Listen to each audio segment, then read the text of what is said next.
Lebaran bikin nastar. Jadi untuk bahannya nanti aku tulis di deskripsi. Nah, sebelumnya minta maaf kalau nanti di video ini banyak banget suara bocil karena kemarin aku ditemenin sama si Cia. Di sini aku mau ngasih tips-tipsnya bikin nastar, tapi juga ini pertama kali aku bikin. Dan ini tips dari temanku yang jago banget bikin nastar.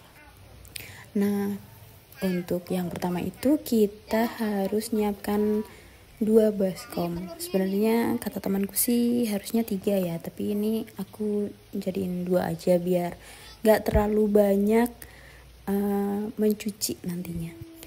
Yang baskom pertama itu untuk adonan keringnya, kemudian yang baskom kedua itu untuk adonan basah. Adonan keringnya itu untuk tepung terigu dan juga tepung maizena. Oh ya, sama susu bubuk. Kemudian untuk adonan basahnya itu seperti mentega, room butter, telur, gula, vanili yang udah di mix jadi satu.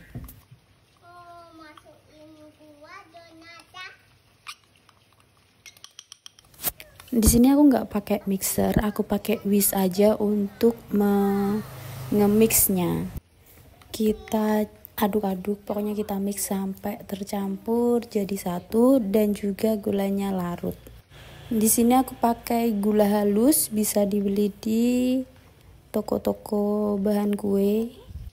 Untuk room butternya aku juga pakai yang biasa, tapi untuk margarinnya itu kita pakai Simas. Sebenarnya kalau pengen wangi itu bisa beli room butter yang mahalan dikit juga bisa. Nah, kemudian ini baskom yang untuk bahan kering. Kita ambil sedikit-sedikit isinya, bahan-bahan keringnya, kemudian kita mix jadi satu. Tujuannya itu apa?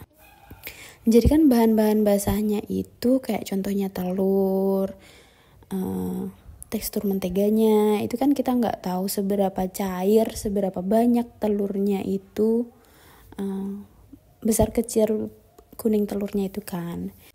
Jadi nanti untuk satu adonan basahnya itu bisa lebih dari 350 gram adonan keringnya, atau bisa kurang juga dari 350 gram. Nah, untuk menyiasati itu kita bikin 2 baskom itu tadi nggak langsung dicampur jadi satu.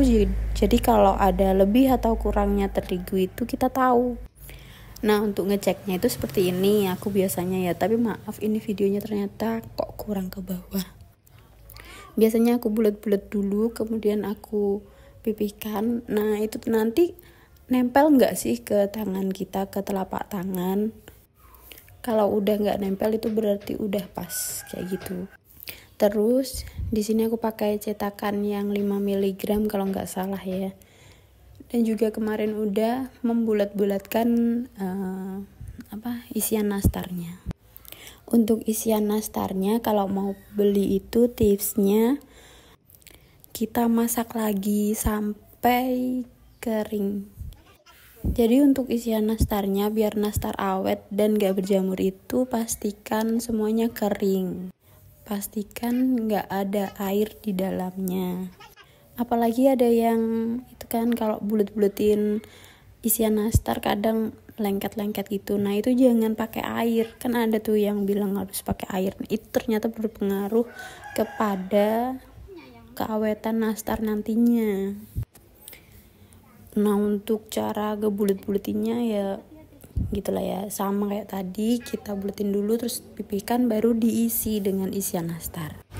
Pastikan ketika ngebuletinnya itu halus bagian luarnya, karena itu mempengaruhi nanti ketika dipanggang itu pecah atau enggak.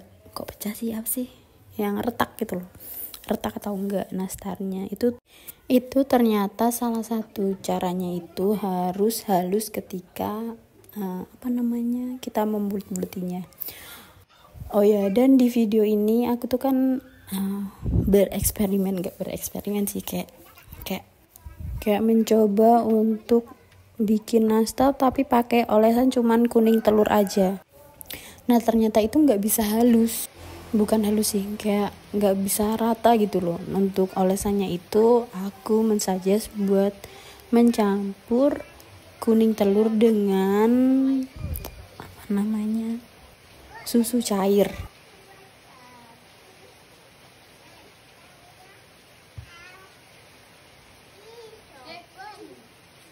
Nah kalau udah kayak gini kita tinggal panaskan ovennya dulu. Di sini aku pakai oven merek Sharp dan aku panaskan di suhu sekitar 120 derajat. Waktunya cuman sekitar 10 menit.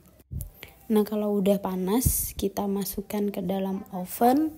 Kita oven dengan suhu sekitar 180 derajat dan waktu 20 menit. Untuk tingkat kepanasan oven itu tergantung dari oven masing-masing ya, karena satu oven dengan oven yang lain itu ternyata berbeda. Nah setelah 20 menit ini kita keluarkan dulu dan kita dinginkan dulu, baru kemudian kita oleskan dengan olesan. Ini biar cantik dan juga glowing. Kalau kayak gitu nanti kayak pucet gitu. Nah ini bisa dilihat kan, kalau pakai kuning telur aja itu ternyata nggak bisa rata gitu loh. Bagus sih, orange banget tapi nggak bisa rata. Oh iya, bisa ditambahkan dengan pewarna makanan juga. Pewarna makanan kuning telur biasanya kalau aku pakainya. Ini mengolesinya dalam keadaan si nastar tadi udah dingin ya. Nah kalau udah kita panggang lagi dengan suhu yang sama dan waktu yang sama sekitar 20 menit. Tapi untuk kue kering itu sebenarnya untuk kue kering itu kita bisa buka-buka terus buat ngecek apakah udah kering atau belum, udah matang atau belum. Dilihat dari bagian bawahnya itu udah coklat apa belum. Nah ini dia nastarnya udah jadi ya, walaupun nggak perfect ya, cuman enak kok rasanya. Tinggal diperbarui untuk olesannya aja.